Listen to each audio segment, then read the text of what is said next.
এটা এমন একটা দোকান যেখানে গত 30 থেকে 40 বছর ধরে আমাদের বংশের প্রায় 3 থেকে 4 পুরুষ যাবৎ সকালে নাস্তা করে আসছে। 2026 সালে এসে যেখানে মানুষ দামি টেবিল চেয়ার এবং এসিতে বসে নাস্তা করে, সেখানে জরাজীর্ণ দোকান আর ভাঙাচোরা টেবিল চেয়ার দিয়ে তারা কাস্টমারের মন এখনো জয় করে রেখেছে।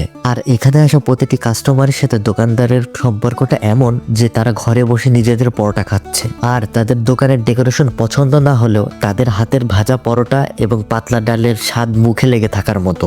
ছোটবেলা যখন দাদার হাত ধরে এই পরোটা খেতে আসতাম, তখন যে স্বাদটা ছিল এখন ঠিক সেম স্বাদটাই আছে, শুধুমাত্র পার্থক্যটা বদলেছে দামে। তখনকার সময় দুটো পরোটা আর ডাল খেতাম 12 টাকায়, আর এখন সেটা বেড়ে দাঁড়িয়েছে 30 টাকায়। আর তার হাতের পরোটার সবচেয়ে বিশেষত্ব জিনিসটা হচ্ছে মাটির চুলা।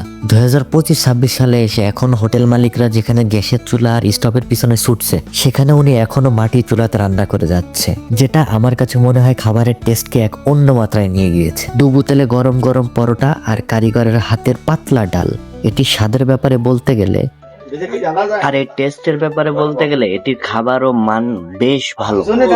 হাসি ঠাট্টা আর আড্ডায় মুখরিত এই দোকানটা দেখলে ছোটবেলার সেই পুরনো গল্পগুলো মনে পড়ে যায় আজও।